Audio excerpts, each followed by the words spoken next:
All right, what's up? Welcome to the show. We got CaseyHeenan in the cut. Hey, hey. This is the show HASSDISCUSSES, and we got fucking CaseyHeenan, artist. He's collaborated with a majority of some pretty fucking great, some of the all-time great like horrorcore, funk, whatever the fuck you want to call it, type of artists. Like he's cemented in this shit, and I've always been checking up on his shit. I've dived through his music more recently, and I decided, I gotta have him on. But how you been doing, man? How you been doing lately? I've been doing great, man. Thanks for having me, man. This is like great, bro. I didn't think we can even do things like this. What do you mean?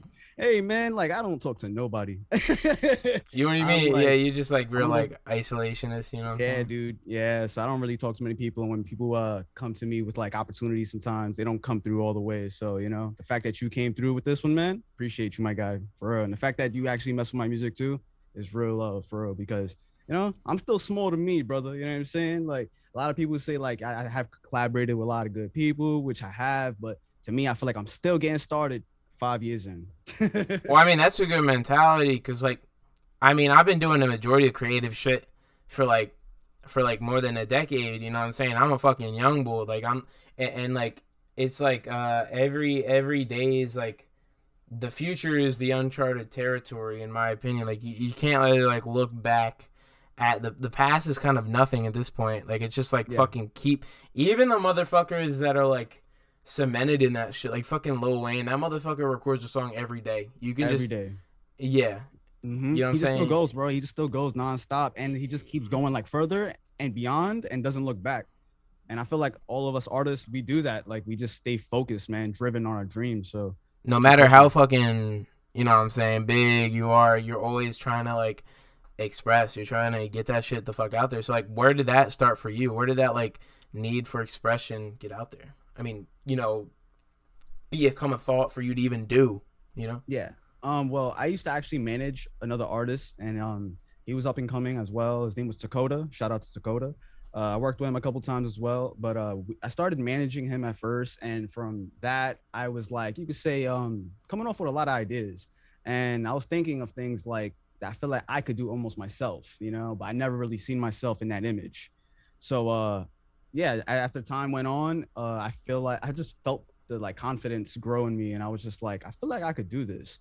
And I was going to a lot of people's studio sessions, learning from them, just actually looking at their craft and what they do. And after a while, dude, it kind of just rubbed off on me, and I started writing music myself. And from there on, I just literally, I think I went home, and I never forget this. I actually hit the guy up who owned the studio, and I told him like, yo, what can you teach me? What can I pay you that you could teach me, where I could just, learn everything, bro, and just, do what I could do. Like, how much would it be if I was to like try for a day with you? Dude gave me a cheap price, and I was just like, say less. Went to the studio, and I just learned everything like a sponge, dude. Like, I just learned everything, bro. Like, to like mixing and mastering vocals, I learned everything. So I was like, in that one moment, I was just thinking like, I could do this with my own vocals onto different beats and like start from there. Or maybe I could produce myself and just start What you from do? there. Yeah, and that was like the first song I did was called Blessed. It's probably not on the internet anymore. So it's not, your first song is not the red flannel one. It's not. Red Flannel's around like my fourth or fifth, I believe. Yeah, that's a, I don't like think it's a bad song, but I like your newer stuff better, if that makes sense. I don't know. Of course, brother. Like I do like, but I could definitely like. I know people that did not start doing like the style. You know what I'm saying? Like everybody fucking changes their shit down. But like so yeah, that guy taught you all of that stuff. But like, what was your like lyrical subject matter like at first? Was it similar to what it is now, or what was it like? No, not really at all. Because before I was talking about like fashion, I felt like women. I felt like just regular street stuff. NYC mentality stuff, and from there I just got kind of angry. After a while, I felt like what my emotions built up growing up as a like kid and stuff. It just started becoming more like the aggression. Like the aggression was inside of me the whole time. I just never really did it on like music wise. So I just decided like, let's take this up a notch. Like, I don't know, let's do something different and actually like really get into my bag, as if I call it, like, just yeah, I know what you mean. Yeah, I got my bag, bro, and I just really got mad, and I said, I'm gonna rage, you know what I'm saying? I'm gonna fucking go off, and I started like going in on like the subject matters, just like talking about different things, bro. Like, cause at first it was just about guns and crazy stuff and like actual New York shit that possibly happened to have happened. Shit, I've been through a lot of shit, so I've seen a lot of stuff. So I was like, let me just put this like down. And as I did, I was like, yeah, this is coming off aggressive because this is some dark shit. So I'm like, after a while, I'm like, you know what? Let me actually like really do rage and scream and do shit like that, because I didn't start doing that, you know. Like I started doing like regular rapping, and from regular rapping I started doing like phonk, shadow rap, and from there I started raging. So I was like, then you make songs like fucking Full Metal Jacket, you know what I'm saying? The fucking woo woo, you know what I'm saying? That's see me in a bit, yeah. Bro, yeah, that's I fucking love that one. And thank you, brother. The cover is fucking insane. But like, you're from you know, were you born and raised in New York and shit? Yes, sir. Like, where in New York? The Bronx. Weird. So like, what was that like growing up there? Was it just like, I don't know what it would be like, but what was it like growing up there? Was it like fun, or do you still like, are you not living there now? Like, are you still in New York, or like, what's living in New York like and growing up there?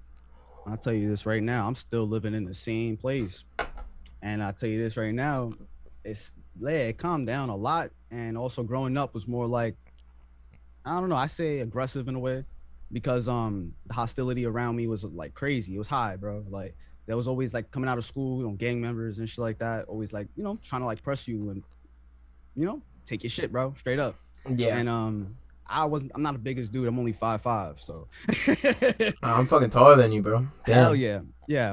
And yeah, there's a lot of like fucking gang shit that was going on, and I wasn't really affiliated with and didn't want to be a part of and shit. When I was growing up, I didn't even know what I wanted to do.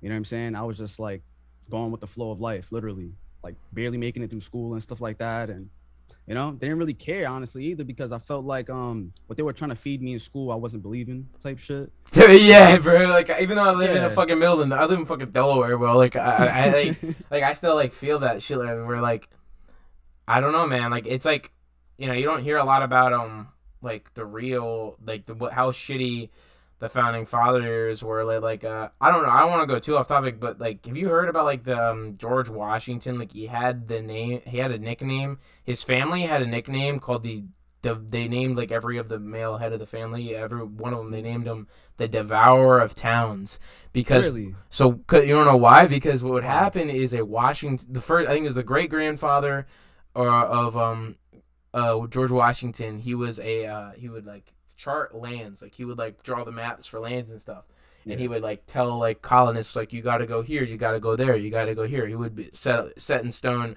where colonists would set up new territories, new settlements. So as a part of this, he would set himself up with the best land suited for himself. That's how that family secured Mount Vernon. So where Mount Vernon was like the home to some like giant civilization of like, not giant, not like fucking Aztec shit, but pretty big group of Native Americans. So what they had to do is what his great grandfather did, they organized a giant militia to basically lead a mass genocide into all of the people that lived where fucking Mount Vernon was. So basically, they fucking... That's crazy, bro. So basically, his grandfather led a bunch of like Cortez-style, conquering-style type of shit all over the east coast and southern part, the Virginia area, you know, of the colonies, and that's why his family sort of called the Devourer of Towns, like every male head, because every generation would in-state for other colonists to go conquer a certain part in order to claim this territory, all in the name of God and all that shit. All niggas saying in the name of God. I mean, that's all. I mean, the Taliban crazy. Just did that. They were just like, Allah's. Oh. So I mean, I love the Taliban. That I didn't know none of this. Fun. So you didn't know about the Taliban? No, I didn't know about about what you just said. About basically about like George Washington and shit. Yeah, that's crazy, bro. I mean, what do you think of like the way? What's your opinion on like shit that? What's your opinion on topics that are not taught in school that should be taught in school? Shit. Well, obviously, I feel like it should be. Like in general, like what topics do you think should be taught? You know what I'm saying? That you have a strong opinion about. And it could be nothing related to what I said, but you know what I'm saying? Like, go into that. Yeah. Well, to be honest, right now, off the top of my head, I don't have like much. Kind of ignorant at times. I'm not gonna lie. Yeah. But I can tell you this straight up, like me personally, like going through like high school and shit like that, bro. Like the only thing they kept telling me was to college and beyond. To college and beyond, to college and beyond. They would install this into our brains. I felt like every day, and after a while, I just felt like I got over it, bro. And I was just like, this shit is bullshit. Like, you guys just telling us this for like, I don't know, like, you know, just to take from us. I feel like, and I didn't feel like they wasn't gonna do much because at the end of the day, when I went and I actually did stuff in my schooling, I passed my classes or whatever. Then I started failing again. What they did was they started installing fake credits into my actual, you know, high schooling, bro. And like, I was like, the fuck is this going on? Like, it's kind of sketchy, and they were like still going with it. And I don't care about talking about this because I feel like putting them on blast anyways about this. It's kind of crazy. So they basically installed fake credits onto my stuff. And when everybody was graduating out of my class, right, I was left behind with certain individuals in my class, of course. I didn't graduate with everyone on time, right? And because of that, I was sent to another school, which is a night school. It's called the YABC. So I go to this YABC school, bro, and that's what they end up telling me is that I had basically like a shitload of credits to still recover off of because they were basically giving me fake credits. And I fucking never heard of some shit like this. I didn't think it was real. I thought it was bullshit. Damn, bro, that's corrupt. Yeah, and after a while, bro, like I don't know, like something. I was always with my girlfriend for a very long time as well, so I know this is something on the side. But basically, when I was with her since the age of 14 till now, yes, since the shouts age of out to 14, that. Yeah. right?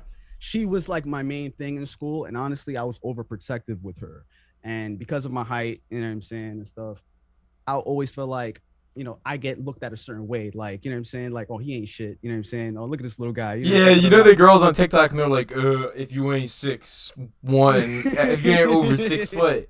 I hate that shit. Anyways. Well, dude, in real life, you know what I'm saying, it's like that low key too, you know. Yeah. And I was trying to get a girl, and I got her, and I was like overprotective about it, you know. And I was just like, nah, like ain't nobody gonna take her from me and stuff like that. And you know, after a while, it's just like I got picked on in front of her almost by real gang members too. And you go through shit like that, and she has to see shit like that. And after a while, you're just like, bro, like I don't even care about school at this point. And I think that's when I started just taking her home more by herself and stuff. And I remember after a while, I was just like, I don't really care about the school shit. And I was just like, I was really ignorant about it. I'm not gonna lie. And I was just like telling myself, like, I don't really care for this anymore. Like, so I didn't really care about college. I didn't care about none of that. Education never was my strongest, you know, thing. But I can tell you this, I'm very hands-on. And when I get on stuff and I learn how to manage it, whatever, and handle it, I get on it, bro. And I'm like continuous and relentless, and I don't stop. That's one thing about me. My work ethic is high when I really want to do something, you know, and get it done. So how'd you get into managing an artist? Is that through a company, or was that just like a very decentralized type of thing? That was bullshit. I'm gonna tell you the truth. It was just me like telling the guy that I was managing him and get him these opportunities, but in reality, I was struggling myself and didn't know what to do. Okay, I'm gonna go off on something right now because I had a little management thing going on. Okay. And it doesn't happen. It doesn't exist anymore. Let's just say that. Because I'm not trying to say like everything about my life is very similar to yours. Obviously, it's not. But that part where you started as a manager and then you got into music, I make music myself. I started pushing my own music after I was done the managing thing. And it's like, bro, like I feel like I was in a position where I was giving people like a bunch of false promises, and I felt like horrible that I was doing it in the first place. Did you kind of feel that way? Yeah, and I also felt like I could do way more. And the fact that I could do way more for this person, and I wasn't, because of the lack of like, not faith, but it was like I could be doing this myself. This like, sort of uncertain feeling. Yeah.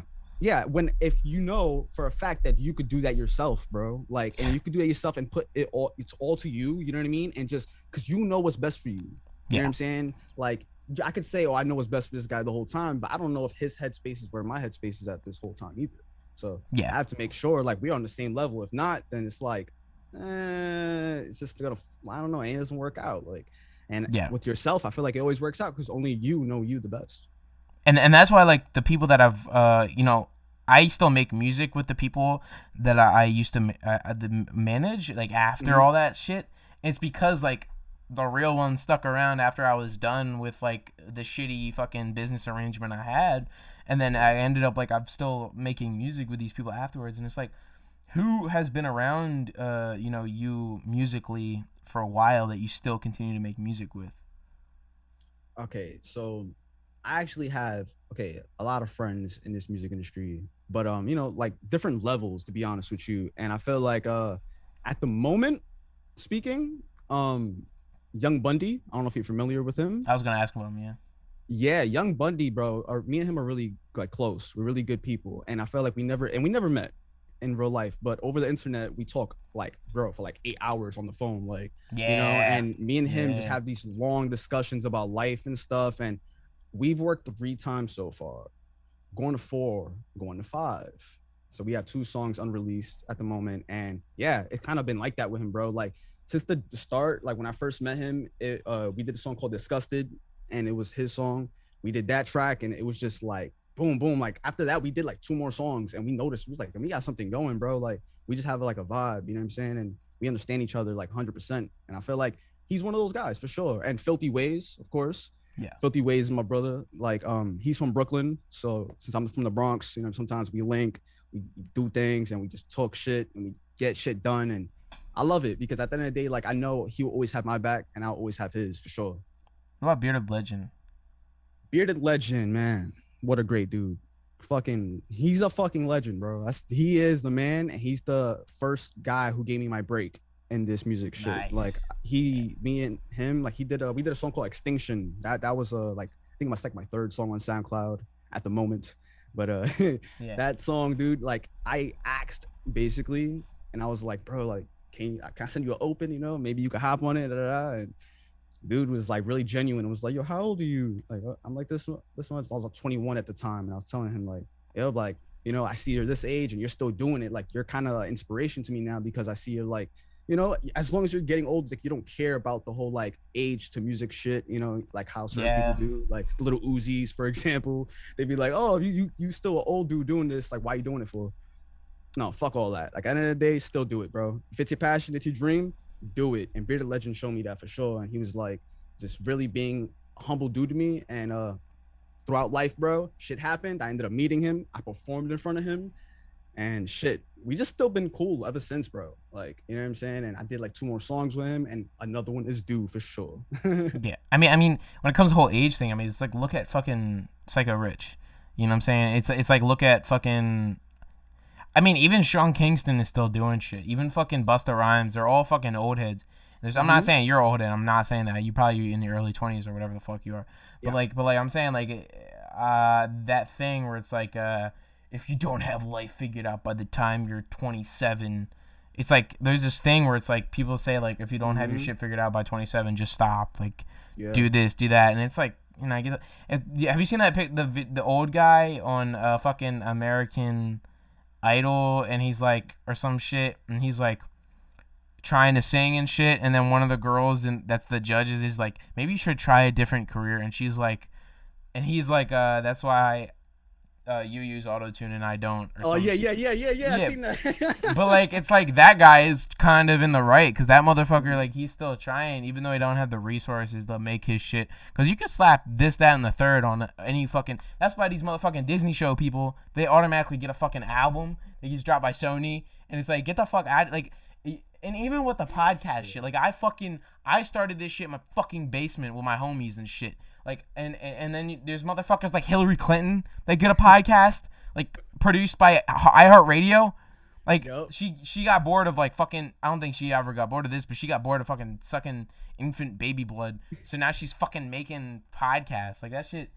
You could tell that shit really pissed me off. That boost is annoying, man. It's like that adrenochrome boost. You know what I'm saying? Yeah, like. Bro, yeah, that happens in the music industry also a lot, bro. So yeah, like, some motherfucker would just like slap a, like you know what I'm saying? They'll just set that shit up. They'll give you the fucking, then they'll take you to the Masonic ritual. They'll do all that shit too. We don't gotta tell you about all that. But I mean, I've like watched like I've read all the fucking shitty books on the Masonic ritual and how the Masonic symbol is the sigil from Saturn tied to Satanism. Blah blah blah. Woo, woo. You know what I'm saying? Like all that shit. But like, you know what I was gonna say though, bro? I was gonna say it's like also low key looking at like YouTubers getting into rap and shit like that. Like I could say this, for example, like I'm not a YouTuber, right? That just had a big platform, a bunch of fans already, and just decided to do music overnight. You know what I'm saying? I started with music, and this is how I continued. You know what I mean? It's not like just straight up off of that. You know what I'm saying? I feel like that's that boost. They get that boost automatically, and it's just like unfair at times, but it is what it is, you know? I'm lucky to have started my music shit like simultaneously as I'm doing my fucking YouTube shit. Plus, this YouTube shit hasn't really like, it's not like blown up at all. It's like, it's got like a decent amount of shit. So like, what like musicians that do a different type of art form, like it could be like a TV, it could be acting, it could be like a YouTube or video shit, do you actually support or enjoy? We could be talking about Childish Gambino, we could be talking about Joe Budden, but what rappers that do different mediums of art do you enjoy? Dude, all types. I love music in general, so I just soak it all up. So shit, you want to talk like to back in the day or to the modern, I love it all. And I could say you this, like at the moment, I would say like Tyler the Creator, maybe, you know, because Tyler's been bugging out right now, and that new album came out, and I'm not gonna lie, I've been slapper after slapper. It's super creative, super different. But also, if you want to go like to old school shit, I had to bring out the iPhone for this one. Shit like Laura Branigan. I've been listening to stuff like that. It's like really old school, like I would say 80s type pop music. You know, I listen to all types of music. So if that's like even like Pearl Jam to grunge, because I'm a big grunge nerd. You know, I mean, you fucking singing on a grunge beat, which I actually really like that. Yeah. Thank you, brother. I appreciate that so much. So it's to anything, brother. Like anything, like literally to Trippie Redd, to like, you know, all types of music, bro. Like, you know what I'm listening to a lot of lately that I think we could talk about is city pop. City pop. Okay, I haven't listened to that. I don't know. It's like it's Japanese 70s to 80s pop. Okay. And you know that Kid Cudi song by Playboi Carti? It's like wah, wah, wah, wah, wah, wah. Yeah. That shit sample is a city pop song. That's okay. That was like really popular, but the sample was like never clear. That's why they never dropped that shit, and that's why it's only a leak. But like let me give you a good example of another song that sampled city pop or like Japanese pop is January 28th by J. Cole. Okay, I heard of the song, but I don't know of like the. Yeah, that's all good. But like that's another genre that I think really like gets sampled a lot that I fucking like. But like what artist that like gets sampled a lot do you like? You could say Juicy J, but like, you know what I'm saying, like what artist or style that gets sampled a lot do you enjoy? Yeah, of course, Drew 3-6. I gotta say that to the fucking Tommy Wright the third. You know what I'm saying? If you want to talk about funk shit, you know what I'm saying? Pat, you know what I'm saying? Gotta talk about Project Pat. What about Gangsta Pat? Yeah, you know what I'm saying? You know what I'm saying, bro? Like Mo Murder. Like I think the best example of someone sampling Gangsta Pat is fucking 66.6 syllables by Jay Green. Nice. Like when he sampled Mo Murder, like that shit. Yeah. Oh my god. Shout out to Jay Green, by the way. I just want to say that because yo, man, I've been like watching this dude for like the longest too. You know what I'm saying, in the underground scene. And I just gotta say this, man. Like he got guys like sxmpra now around him. Shout out to sxmpra, yo. How'd you start working with him, sxmpra? You've been working with sxmpra for like almost more than a year. Well, I worked with him that one time, which I'm grateful for because that dude's a beast. Yeah, dude. I just gotta say that. He's a beast, bro. He's a problem. I mean, he's got like millions of streams now. Bro, and when I first discovered him as Death Eater, right? You know, he was just small at the time. Not Schema Posse, none of that, you know. Yeah. And to see where he's at today, bro, I'm astonished. And I'm like proud of this dude OD, bro. I just have to say that right now. Shout out to sxmpra, aka Death Eater. I know you don't want to be called that, but hey. I mean, I found him when he was like just made the name switch to sxmpra. And I fucking, but he still only had like 900 followers, and I was trying to get an interview. Feel me, bro. Yeah, like that's like me and you. I mean, you probably know, you've definitely known him longer than me, but like we still like, and I talked with him when I found him. Like as soon as I found him and I listened to his shit, I had to send that DM. I was like, dude, your fucking music's so fucking good, bro. Like Jesus Christ, like because I heard the verse on New Posse in Infinite. I think the first thing I heard was the verse that he did on the New Posse song for Schema Posse, which is produced by Mr. Cisco. Shouts out to Cisco. Nice. One of my proudest interviews, bro. He stuck with me for like an hour and a half because his phone died or some shit, and he went to like a different. That was a wild one. But like yeah, Mr. Cisco is fucking insane. Are you a fan of him? No, I'm not actually. I gotta like listen to more of him. Yeah, but like, when did you? I mean, we originally started this talk of Schema Posse people originally from Jay Green, but like, how'd you find Jay Green? Dude, bro, just listening, bro. I like to like the little peeps to the ghost mains, you know what I'm saying? Like if you The want to talk big, like yeah. that, like bro, that's basically how like I discovered them through stuff like that, honestly. Like, you know, through like the peeps and stuff and discovering him, I was like, okay, so like this is the guy who's like leading them. Okay, I respect, I see what he's doing, you know what I'm saying? And that the sound, you know what I'm saying? Of course, his voice sounds so familiar. So it's just like hearing it, I'm like, oh yeah, I already know what type of vibe he's trying to get on, you know what I'm saying? But shout out to Jay Green though. I mean, For yeah, I'm not gonna lie and say that I've been a fucking underground connoisseur for like I haven't really known about this underground shit like fucking last year, and I didn't find bro. I just found Jay Green through fucking Lil Peep documentary. Like I just watched the Lil Peep documentary and then I became obsessed with underground shit. Shouts out to the Lil Peep Nice. documentary. That shit's really good. But I want to talk about some of your shit. Right now. What's Young Villain Scheming?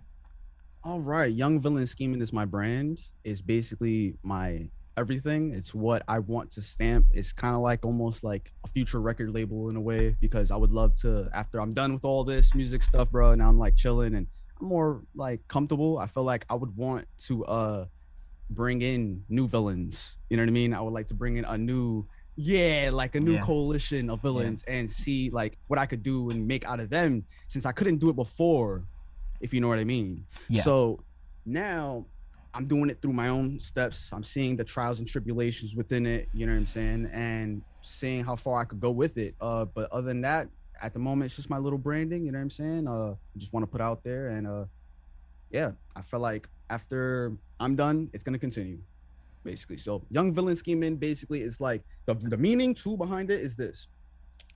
My whole life I've been looked at as like the guy who's on the other side, like the enemy almost. People I feel like always looked at me like that because I wasn't as talkative. I stood to myself, isolated myself. I looked suspect. I looked suspicious. You Yeah. know what I'm saying? So people always said like, "Yo, he got something up his sleeve." Like, you know what I'm saying? Like, why he So they always look say like you a all right. villain though? Like they always like, nah. They be like, "Why he look like a villain though?" Like, what's up with this kid? Like, you know? And I was just like always to myself and just I didn't care about what they loved, bro. Like, you know what I'm saying? I was just like, nah, bro. I don't give a fuck about none of this shit. Like, you know, I'm gonna do me. I'm a wrestling head, if you didn't know. So people look at me like a weirdo already because I think have a love and fascination for professional wrestling. I mean, I see the So action figures. I just so noticed that when you said that. yeah, that music, you know, I love all types of shit. So in fashion, I love fashion too. But for some reason, I guess I stuck out. You know what I'm saying? I look weird. So people always like picked on me, I felt like. And I was always the guy who just like laughed it off or whatever. Cause I laugh at everything. Like I don't take life that serious. And after time, I feel like went on, I had a lot of family issues and stuff like that. I felt like they always also looked at me as that guy who's like, no, he's the bad guy. You know what I mean? Like he started this. And I'm like, all right, Yeah. after a while, I'm gonna just own this shit. You know what I mean? And I felt like after a while, if I own it, maybe I could rep other people who are really in bad situations. And I was thinking this like, there's real villains out there. There's real villains out there committing crimes, really doing shit. You know what I'm saying? Getting themselves locked up. You know what I'm saying? Coming back out, still being the same dude. You know what I'm saying? And I'm thinking about this. I'm like, but at the end of the day, those people, half of them are like people I know too, people I'm familiar with. So in a way, if I'm representing them, then you know this is something to represent, and it's a name. It's called a villain. At the Yeah. end of the day, I'm like, if you a villain to the street, to the block, whatever it is, to like even to your own little mind, whatever it is, I'll accept you for it. Come with me, and we shall grow. And you know what I'm saying? Do this all together. If you see yourself even as a good person, or whatever, I'm a good person too, but I'm looked at a certain way by the public, you know what I'm saying? By the police. You're using the way that you're looked at as an advantage. That sounds good. Also, it's the way I think. People don't like the way I think. It rubs them the wrong way sometimes. So I mean, that what's the way also you becomes think? like no. I'm just saying like the way I carry myself sometimes, the way I Yeah. move, they won't accept it. People have a hard time accepting people for who they are, and I feel like it's whack. You know what I'm saying? Like I feel like I will accept anybody for who they are, no matter what. You know what I'm Yeah. saying? Like, and I think that's a big problem also. Like a lot of people are not accepting of one another. And that's like gross to me when people are not like just listening. You know what I'm saying? And just actually, how can I say this? Like being human with one another. If they're not, then I feel like, yeah, it's just the low key thing that is ruining the world at the moment, low key. It's like I don't know. I see people Yeah, doing yeah. I mean, like shit to one try, another. Like, yeah, like try telling a golfer to become friends with a functioning heroin addict. mm-hmm. I mean, like they're not gonna, you know what I'm saying? Like the golfer is gonna be like, they're gonna feel itchy around them just because of the Yeah, fact that they're a functioning heroin addict. You know what I'm saying? Like they're gonna be like, terrible. And we all, well, I don't know, some of us, some may not have family members and friends who are like that. yeah, Everyone goes through what they go through, but you have to learn how to accept that and yeah. tell them like, it is what it is, and we got to move on from this and grow. If not, it's like, and we only taking those setbacks, they're not going to have that positive mentality whatsoever. I feel like there's too much of that negativity in this world. It's overwhelming at this point. It's way too much, and at this point, it's just like the only thing we could do is be positive and hope for the best. But even for ourselves, that's all we could hope for in reality. I think the biggest modern religion should be self-regulation. Hell yeah, man. But like nobody wants to think about that because they automatically like tie. They have to tie everything to fucking some religion that's been around for 1,000 years because like that's all they fucking know. You know what I'm saying? That's all these people know. I'm not mad at people that are religious. I don't know if you're religious or not. Are you religious? No, not at all. Not at all. But you get how like people just like they automatically tie like some gripe they have with something to like religion. It's like I one time I asked someone like what are you gonna do when you move there or some shit. It was like this old lady and she was like it's God's will. It's like the fuck does that even mean, dog? You know what I'm saying? Like to her, I bet like she may think like yeah, it's like God's will, but maybe in a different way she meant like wherever life takes me type shit. I'm going with the flow. yeah, but like I don't know, man. It's kind of like I think religion just becomes a cop out every now and then. Yeah, is this lady really religious though? Yeah.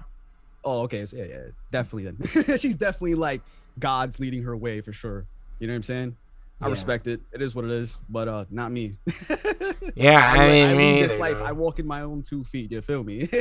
Yeah, man. I totally feel that. But I gotta ask though, like, how did you discover your aesthetic in this shit? Like, how did you discover that? Was it just like listening to all this type of music, or did you like really have to like make a decision to like move into an aesthetic?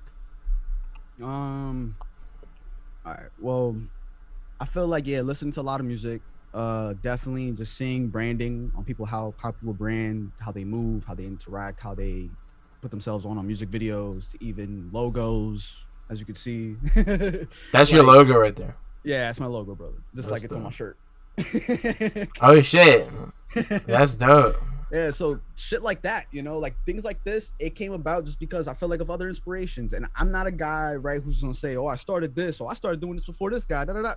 Nah, bro, I grab inspiration from where I can and where I really genuinely felt like it was beautiful almost. Like if it's a beautiful thing I see, I'm like, damn, I would like to replicate it, but put my own spin on it.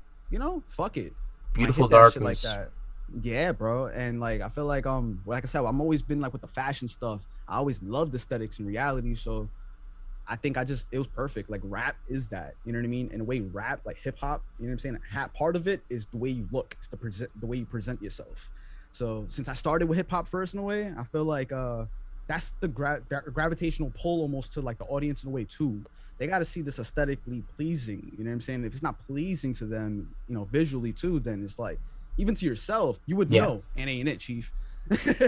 Yeah. Like, I just had the eye for it, I guess, Like that's why like Soze is really doing it right, because he knows his audience. It's like really like, you're familiar with Soze, right? No.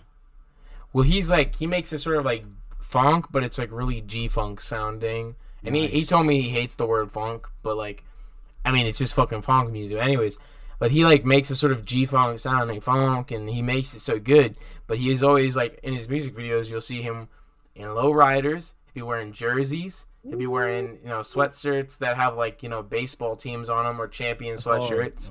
Or he'll be wearing, or he says this shit in every fucking song, like Air Max 97s on him, hot up, smoking gas type of shit. So you always see him rocking them fucking Air Max 97s. Like, nice. Aesthetic and clothing is, heavily, you have to involve that with your shit. You can't be like empty as fuck. A lot of people just are empty and they don't have any, like, I don't know how I would describe that's empty and doesn't have any aesthetic. I would say like lo-fi like rap, not like the funk lo-fi shit, but like if all you're gonna do is rap on lo-fi beats, which some artists do, That's kind of one of the most aesthetically unpleasing things because it's just like it's very empty, and the only good moments of like lo-fi artists that rap on lo-fi beats is when they act really indie. One of my favorite like lo-fi rap artists mixes his shit with horrorcore. Like he does like horrorcore music, but he also does lo-fi shit. I don't know if you get what I mean, but like a mix between both of those, huh? Like lo-fi and horrorcore. Yeah, for sure. Yeah, shit like that. But yeah, you be doing hella shit. You be doing funk. You be doing horrorcore. You be doing shadow rap. But you also do trap metal. How like when did you get into trap metal? Who's one of the first artists to get you in trap metal? Cameron Ozzy. Shout out to him, man. I gotta say that because Cam is a big inspiration in a way to me because also growing up in New York City, right? The aggression, that attitude. I felt like I seen it from like 6ix9ine. You seen it from the guys like that. You seen it from the Zilla commies, right? And just as Zilla commie, big fan. Yeah, so shout out to him because he's also a reason why I do what I do as well. So coming from New York myself, from the Bronx, bro, like I seen the attitude, you know what I'm saying? I had that attitude. So I was like, oh shit, this is kind of crazy. I could relate a lot to this because I'm kind of a weirdo too, and I don't really fit in with the average rap fans that's in like New York City, bro. And I just don't like the boom bap guys and all that. I've done that in my past, I felt like, and I just like as you've done boom bap shit? No, I actually have. I actually have a song with my man. It's called Man Murder. You know what I'm saying? And the song is like an old summer song. It's like a boom bap track on my sound. Not my own on my SoundCloud, but it's on his. But it's like it got like 1,000 plays. But anyways, I used to listen to it basically a lot, like a lot of boom bap. You know what I'm saying? And I felt like I grew out of it. And finding out guys like Bones, you know what I'm saying, and a lot of the underground guys like Xavier Wolf and all these guys to Denzel Curry's, I'm like, yo, like the New York scene has to have something like this, you know what I'm saying? And something has to like grow from this and be a thing. Like, you know what I mean? Yeah. Because I don't see much of this out of New York at the moment.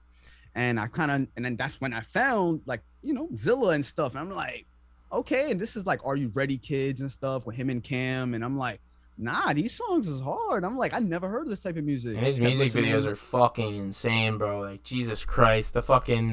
The little kid with the AK. Like, did you see that one where like I seen all of them. So I mean, we're gonna be. If you're a fan of Zilla, I mean, I assume you know about his past with 6ix9ine. I fucking love his songs with 6ix9ine.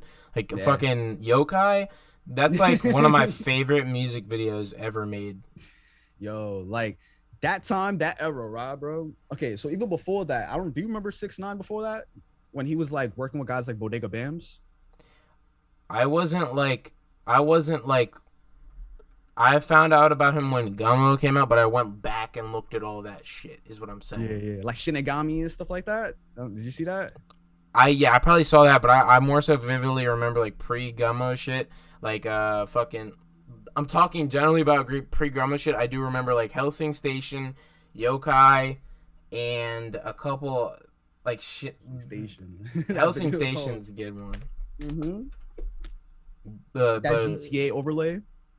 Woo. I think that was Yokai. That was Yokai had the GTA. I'm bugging. I'm getting them mixed up then. Helsing Station was the one where Zilla was in the Eagles jersey. Yeah, and it's in like the escalators and shit, and that's what I thought. The escalator part was the GTA type. Yeah, like they're on the escalators stomping down the fucking that shit. That's the. But that shit, right? Like, and like I said, the Shinigami with like Bodega Bams and hearing songs like that. By the way, big fan of also the ASAP Mob. So I grew up listening to them a lot too, and they are also kind of in a way where they kind of inspired me fashion and music wise, I would say, in the beginning. You know what I'm saying? But do you like Raider Clan though? Yeah, I liked it all. You liked it all? Yeah. I'm gonna be honest. I was one of those guys where I understood the beef and I respected it, but at the same time, it was like I'll fuck with it though. You know what I'm saying? I just couldn't help it. Like, bro. Cat, bro. You know, so I was like, the shit was good. So you could say I've been fucking with that type of music. You fuck with 12E? Yeah, nigga. Yo, I knew 12E, bro. 12E lived in the same projects as my grandmother, bro. Where my dead grandmother? Yo, bro, I fucking love 12E, dog. Like his, bro, he's like his albums are like he's got some good shit, bro. Like nobody really, and I'm not saying nobody, but I'm just saying like besides the cozy projects, like the mainstream don't really be listening to 12 like that, but I fucking love 12. Like I listen to like majority of his fucking music. I fucking love it, and his fucking clothing too. Like the clothing that they do is fucking really good. Yeah, shout out to 12, yo. Shout out to ASAP 12, man. Yo, let me tell you this though. So shout out to my cousin JJ Blanco. You know what I'm saying? Because he's the one that put me on and got me to meet him. So I was like already in this era where we're talking right now, where I'm like trying to discover myself. And I think this is after the managing thing and everything. And I'm like listening to this type of music, like trap metal and stuff like that. And I'm like telling myself, nah, I really got to do this music shit, man, because this is tight. Like, by the way, I go to a cam show, right? And this is Brooklyn in 2017. So this was, I have to cut the 12 story off real quick because this one I feel like is more hectic, bro. You're gonna probably enjoy this story a little bit more. This show, right, had people like TK47. TK was there, and this is before he blew up. This is before the race. Zilla was supposed to show up. He never showed up.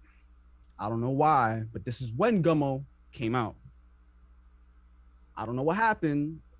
I know they already like don't like each other. So I don't know, maybe he thought like 6ix9ine was gonna show up, but he didn't. Nobody came. Nobody showed up. Not even Sos, not even Zilla. Dudes was in Coney Island.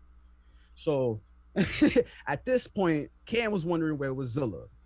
Nowhere to be found. I'm a fan at this point. I'm just there with Cam and like subjects and like God Can't Save You. And I'm just there wondering like, yo, when y'all going on? When y'all performing? Y'all waiting for somebody, but nobody's coming. Just perform.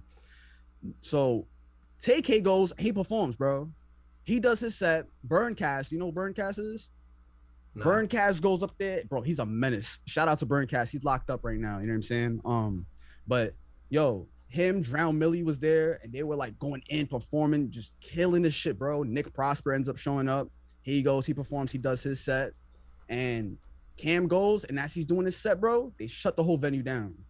And as they shut the venue down, bro, it was because, you know, it was really wild and they broke 2 benches, you know what I'm saying, while raging. So they kick all of us out. We go outside. Cam literally goes and tries to jump, like climb the roof. He goes to climb it. Police start coming. They start bringing them down and shit. So Cam starts performing on a car instead. So he goes on the other side and he starts performing, playing the music really loud from his car. And he starts jumping on the car and he starts bugging out and he's screaming his song, Slit Wrist. I believe it was Slit Wrist. And yo, everybody's going crazy. Like, you got, like I said, TK in the audience. You got him. You got subjects. You got Burncast. You got Drown Millie. I'm like, crazy, it was just nuts, dog. Bro. And I'll never forget this moment because that's the moment that made me go, I really want to do this. I really want to become a musician. Like, I need to, like, do this, man. It's like a dream now after seeing these dudes do this and seeing the cops run them off the damn block. I was like, Jesus, this is, like, fun. Like, I haven't had that much fun in a while. And it was a moment for sure, bro. And I mean, that inspires me to do vocalist shit because I don't really be producing. Yeah. Because I just kind of put out like instrumental projects and I get people to rap on my shit and I drop it myself, you know, fucking Wosome style type shit. Shouts out Wosome, big fan of that Blue Summer project with all the Drain Gang and Sad Boys and what you guys been doing. But and I don't know, man. Like shit, man. I'm fucking This interview has inspired me, man. For real? Like, I'm fucking... That's epic, dude. Like, I've just been in this fucking empty-ass state this summer. I've just been, like, fucking making videos and getting pussy, and now I'm trying to do some more creative shit. Like, I know I've been doing this filmmaking shit, but you fucking inspired me, though. Yo, dude, that means a lot, bro. I didn't even think I would, man. That's crazy. Bro, life is what you make of it, man. That's all I can say at the end of the day. You know what I'm saying? For real, like, you go and just do you, be you. Don't worry about anybody who, like, and what they gotta say, bro. And just protect yourself and you be good, man. You know what I'm saying? Like, for real, because like I said, I'm from New York, bro, and there's a lot of sketchy ass people around here, bro. A lot of sketchy people. And, you know, you gotta move a certain way around here in order to get respect. Like, dude, let me tell you this. And to all my villains, I just want you to know, I ain't pussy. But at the end of the day, like, even 3-4 blocks off your own neighborhood, a dude will press you. Like, what does that mean? Like, what does that mean? Like, a dude will press you? Like, I'm asking out of like this supreme amount of ignorance because I live essentially where Napoleon Dynamite would live. I don't live in that general area, but my lifestyle is basically Napoleon Dynamite's lifestyle. What does press you mean? All right. So pressing is like basically when a person wants a problem with you and they literally come up to you and they'll discuss that problem with you and you'll be confused. You want to know why they're asking you, yo, what time is it? And you go and check your phone and you're already socked in the face like multiple times. That's like pressing. And from pressing, it gets into physical altercations. That's why I was telling you, I grew up very aggressive. Even like I said, going off a couple blocks from myself, like just chilling, I could be going to see a girl, boom, I could get into a fist fight right there, or some stupid shit, bro. And it could be off people being YGs, YBs, but shout out to them people who do that, but I don't rep that. But when they come off like that, and this is like during 2010s, 11, 12, like I was growing up, that's how it would be, bro. And now modern day, I would say it's more, like it don't happen much, but you could say shit like that kind of created the person I am today in a way, it's like, so yeah, pressing is basically just when a person pulls up to you and they got a problem with you over something random and they want something from you, or like they just like want to push you over and try. I mean, it is your shit calmer now? Like, is life calmer now, even though you live still like like, is your life calmer even though like that's the area you're living? It's way more calm because of the generation that's grown up. I felt like like I said, when I was growing up, you had my generation more around, and yeah, it was a lot of bad shit going on. And after a while, kind of just felt like generations started becoming like just more respectful. And out of that, you don't get much action going on. But let me tell you, it's New York City, baby. It's always action going on. Yeah. That's a fact. So that's why you still got to remain protected, make sure you got a good head on your shoulders, Yeah, I don't really know how I view New York City. What I view New York City is, I like New York City, and I've been there on trips, workshops for film stuff, filmmaking stuff. Anyways, I like it in like New York City, like 5 or 6 a.m. is actually pretty nice. That's my favorite thing about New York City is how walking around in like really early in the morning, it's actually pretty beautiful. Yeah, that's also where you're at, which is a fact, because around my area you just have a lot of like what they call tecatos, which is like crackheads and stuff like that. They will just like lurk around the area. Like, what do you mean? Wait, what do you mean? Like, I'm just saying, like, going around there, I'm just saying, like, New York in the early morning is like fucking cool. Yeah, but I'll say but it depends where you're at. Oh, so you're saying like even in the morning, like fucking crackheads are around? Yeah, brother, especially around where I'm at. I'm at is like I'm where, like, I don't want to say exactly where I'm disclosed, but bro, like I'm still in the hood technically. So yeah, like I could go around my block and go to a chicken spot, which is right next to the liquor store, and yeah, you're gonna see one asking you for $1 right there. Yeah. Yeah, and it's always like people walking back and forth, asking people for money and stuff like that, and even during the day, and then it goes away for a little bit, but then they'll come right back because they were getting a fix, and then they come right back. I mean, I'm not trying to act like everybody has this sort of scenario, but have you seen any like human trafficking type shit in New York? Bro, okay. Sadly, I think I have, and that's the truth. Sadly, I have, bro, and it's in like around places like Hunts Point, in the Bronx. Yeah, bro. Like I seen a girl get grabbed up and taken into a vehicle, and boom, and me and my girl went on the bus and dipped. And this was like, I was young, bro, when I seen this. Yeah. So I was scared, bro. I was like, what the fuck? And like I said, I'm probably like 14, so I just started dating my girl at the time, and I'm like, yeah, like that's sketch. I seen a girl get hit by a car. I seen a person get shot. I seen a person get stabbed, bro. I don't know why I asked that, but the reason I asked that is because like I'm this like sort of like red pilled kind of guy where I'm like obsessed with that shit of like how real that shit is. Like I know people that have the like this sort of like monitor that tells them when their name appears on the dark web. And you want to be surprised on how many times, like every couple months, this like people's names will pop up on that shit. Oh shit! Like even just like friends of mine, because like I don't know, some friends of mine have this like sort of like monitor. It's like a monitor that would check like if someone tried to hack you, type of shit. Oh, okay. So like some sort of cybersecurity. Okay. It's like a digital home security type of thing where it's security of your private information type of shit. Okay. Security over your social security number or bank account information, you know, that type of shit. It monitors all of that. And they've said, like, people be appearing on the websites for sale. You know what I'm saying? People appear. That's terrible. And that shit's wild to me, bro. Like, what's the statistic, man? How many? I'm gonna Google this shit. People go missing a year in the world. I think it's like 600,000 people go missing every year. God bless. You know what I'm saying? Like, I don't know, man. I don't know. And like, have you ever heard of like adrenochrome farms? No. All right, never mind. I don't even want to get into that. Never mind. Do you even know what adrenochrome is?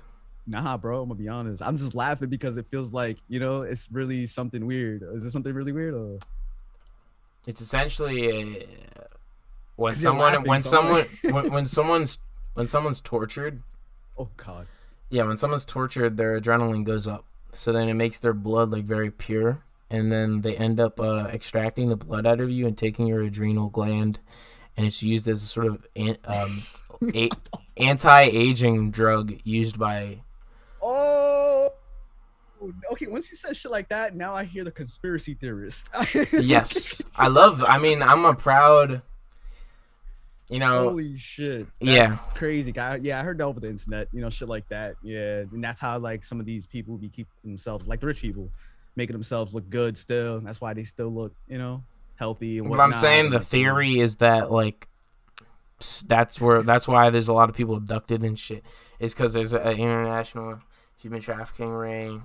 I don't know, but like some part of me wants to start becoming like a real like journalist and getting into this shit. Yeah, you know what I'm saying? Like, but you know what happens when people get too deep into it? Like what? Yeah. Bye. You know what I'm saying? Like I'll be a fucking Epstein. Do you know what I'm saying? Yeah, for like you heard from Mike? Yeah, nah, I haven't heard from him like hot minute, bro. Yeah, bro. I mean, that's about that fucking who knows, bro. But this is a fun, bro. This is fun interview, bro. I'm definitely gonna have you on again because I've already fucked with your energy. With it, man. But like, do you have any like announcements about shows or music or any content before we wrap this up? Okay. So, bro, I wanted to announce a collab I'm working on, right? So, you know who Kamiyata is? No, I do not. Okay, well, please look him up, my guy, because Kamiyata is the fucking man right now in the underground. Spell that. I'll fucking look it up and listen to it. Kamiada.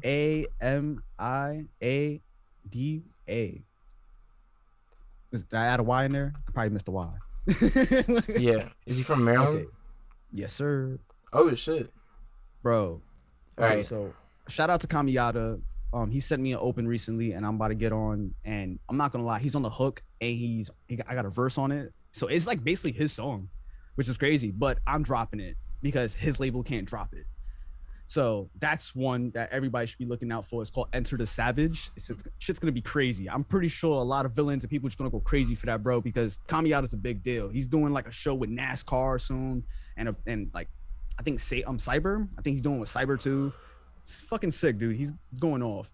And got a track with him. I got another track also with a Young Bundy. It's called Corruption. I'm dropping that soon as well. I'm just waiting for some cover art. And another song with my bro, White Eyes. You familiar with White Eyes? No, but I do know Bundy. White Eyes, really dope artist. I did a song with him already. It's called Vicious in the past. Well, I don't have the title yet, but I already have another song with him as well. That's coming soon. So that's 3 right there off rip. And also I'm doing a show, but I don't know when's the date exactly, but it should be around November. My bro Downwolf, shout out to Downwolf. He's getting me out there in hold on. I just botched that. Fuck. What's his name? Downwolf. I'm sorry. Yeah. I'm getting shit fucked up right now. It's fine. I mean, I forgot the place where we're supposed to go. But yeah. He basically gonna book me on the show. Follow your Instagram. Link in the description to your Instagram, by the way. You'll probably be posting about that, but continue. Yeah, we'll do that because at the moment I dead forgot. Hi, dude, mine. But yeah, follow me at Casey_Heenan on Instagram, and you can find out there because I'll be posting it probably in a couple months. Hopefully he gets things down. If not, I'll be waiting. But yeah, I'm trying to get out there, bro. I'm trying to do different things out of state because I've been doing a lot of like in-state stuff, and I'm tired of New York already. Trying to get out there, do something different. I'm also trying to go to Cali by next year, hopefully. Get that done. I can meet Bundy, Wide Eyes, Santa Malo, Rufio Spence. You know what I'm saying? Like all these guys. If I can meet all of them and do a show with them, it's a blessing. Even LA Slum Dogs. I'm trying to get out there and do a show with them too. You know, they're the ones probably booking me too. So yeah, man, I'm just trying to get shit done, bro. That's the best way. And you know, appreciate you for having me on, my guy. Thanks for coming on, man. I really fuck with this episode, and link in the description to your content. Followers, subscribers, go check his stuff out, and goodbye. All right.